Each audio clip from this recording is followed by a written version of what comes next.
Hey crafty friends, Christina here with you from SunnyDay Memories. So for the month of April with our crafty copycat creations, we are going to be creating a new fun fold card. This is the first one in the series for the month. I've done a previous bookbinding fun fold card, and so I'm going to do a little twist on that this month. And this is a bookbinding gate fold card. So if you go ahead and lift up this part here, it opens up right here and has this fun interactive element, and this left hand side is bound just like a book is. So it's just got a simple look to it, just a little bit extra fun for the recipient and really simple to do. So let's go ahead and get started on it. Okay, so because temperatures are getting warmer, I wanted to do something kind of cheerful, so I went with kind of a fun Darling Duckling yellow here to kind of have something bright and cheerful. And so this measures, it's 5.5 tall, and then it's 8.5 long, so it's the traditional A2 size, but we're just going to score it at different points. So we're going to score it at 1.5, at 2 3/4, and again at 7. And so then what you're going to do is you're going to go ahead and bring these in and fold along each of these. And so as you can see, you'll have this space here that's between, what was that, the 2 3/4, the 1.5 and the 2 3/4. That is going to be what is actually glued together. So I'm going to use some liquid glue in this second panel to go ahead and glue that down. So then that creates that nice gatefold here.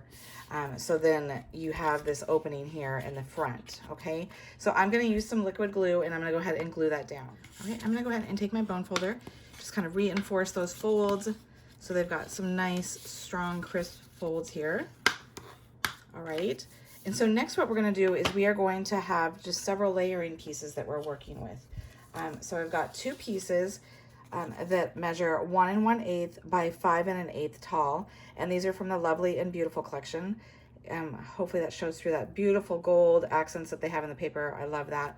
And then we've got two pieces that we're going to mat that on that are just 1/8 of an inch bigger. So that is 1 1/4 by 5 1/4. So these two, then I'm going to go ahead and adhere these together, and then I'm going to go ahead and glue them to these two right hand panels, because these two right hand panels are the same size. This one's a little bit skinnier, and you'll see that here because my next pieces, while I'm doing the same combination with the Old Olive and the Lovely and Beautiful, it's a little bit smaller because this one is 7/8 inch wide, still that 5 1/8 tall, and then this is 1 inch by 5 1/4.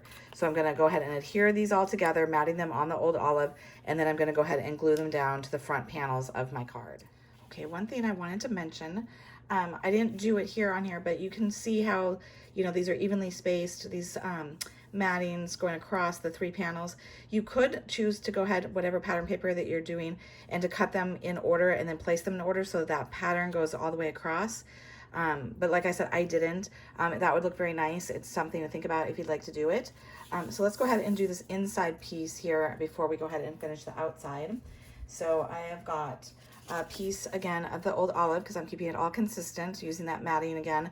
So it's 2 3/4 wide by 5 1/4 tall. So that's going to be going ahead and centered there in that center panel. And then I've got a piece of the basic white that is 2 5/8 by 5 1/8. And before I go ahead and glue this down, I wanted to go ahead and tie it together with the front. And so I've cut two small strips of that Lovely and Beautiful that measures 2 5/8 long here by 1/2 inch. And so instead of having them going up and down, I'm having them go across here. I'll show you here on the inside of this completed one. So I have them going here on the top and on the bottom, so that, like I said, it kind of ties in the outside with the inside. And then the final little piece here that you'll notice that I've done is I took some of our adhesive sheets first. So I have, you can see it's white and kind of shiny on the back here because it's got that backing on it. And I put that on the back of some Old Olive before I went ahead and die cut it, so that way it'd be easy to go ahead and glue it down. So I have a large one that I'm going to be using on the front here with my sentiment, but I'm going to use a smaller one, again, tying the outside with the inside. I'm going to put the smaller one on the inside. So all I need to do is go ahead and peel off this backing to go ahead and put that down. So if you have some greenery dies as well at home, you can go ahead and do that same trick. Put some adhesive on the back of it, the cardstock, before you go ahead and run it through, especially if it's delicate like this particular one is. Okay, so you can see now that I've gone ahead and I've decorated that inside. So now we're gonna go ahead and do the outside portion here with our sentiment. So because I said that I wanted to do something cheerful, I wanted to make sure that I used a sentiment that kind of expressed that same thing. So I have this fun Hello Sunshine sentiment. It's from the Exploring Nature. I tend to gravitate toward this sentiment, not only because I love the sentiment, but I love the two fonts that they've chosen to do with that. I do want to note that I did see that this just went on the retirement list, so it's in the last chance products on the Stampin' Up website. So if you like this set, grab it before it's gone. So we're going to go ahead and stamp that in some Versamark and then emboss it with gold embossing powder, because I wanted to go ahead and tie in the sentiment with the fun gold accents that are in the paper. So I'm going to go ahead and grab my Stampin' Pearson mat. Even though I never use this for piercing, I'm just going to use it for some extra cushioning for my stamping. So I am using a 1 3/4 basic white. This is from the Stylish Shapes dies, but any circle you have will work for that. And like I said, I'm going to go ahead and I'm going to use my Versamark ink pad. I'm going to go ahead and ink it up just like usual. I'm going to stamp it, and then I'm going to go ahead and sprinkle it with some gold embossing powder and use my heat tool to go ahead and heat it up. And I will do that off camera so that it's not noisy. But hopefully you can kind of see how it's a little bit glossy there. I think the camera picked that up a little bit. So I will be right back. Okay, so I've just finished heat embossing that. You can see it's nice and shiny. So a tip I wanted to give you when you are doing your heat embossing is I tend to warm my heat tool up for about 10 to 15 seconds before I go ahead and take it to the embossing powder, because then it's nice and warm, and it's going to go ahead and melt it nice and have such a better look. A second tip I wanted to give you, just because I noticed it as I was putting it down here on my table, is I had just re-inked up my Versamark ink pad because I noticed it was starting to get a little dry. So if you ever notice that you're not getting a nice, I mean, it's not bad, but if it's starting to kind of break up a little bit and look a little bit blotchy and not as smooth and thick, like you can see a little bit of difference between the two.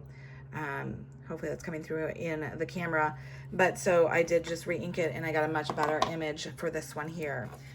So something to think about if you're having some issues with your heat embossing. So I'm going to go ahead and back this onto a 2-inch Darling Duckling square. Again, this is from my Stylish Shapes set, and I'm going to put this on 3D foam just to raise it so it's really popping out that sentiment. Okay, I've gone ahead and I've put 2 of our Stampin' Dimensionals on the back here. I'm just going to go ahead and take off the backing on those, and I'm going to go ahead and stick it down in the center of my square. I just really like the look of having the soft round die cut in the square shape. Just I feel like it just really draws your eye to the focal point there. So then we're going to go ahead, and I had mentioned this earlier, as I put that adhesive sheet on the back before I die cut this. And so this is the old olive again. I'm going to go ahead and I'm going to glue that here to the base of that sentiment just by going ahead and taking off that backing. And then we're going to go ahead and glue this down to our card. This is so delicate, I don't want to like rip it. Okay. So we don't want to cover up the word. Go right along there, that edge. So we are going to go ahead and glue this on, and it's only going to be glued to this left panel, not to the right panel, because if we had it glued to both, it would seal it closed, right? So the best way to do that is I'm going to use some tear and tape, just because I feel like it's really strong and it's going to hold it really good.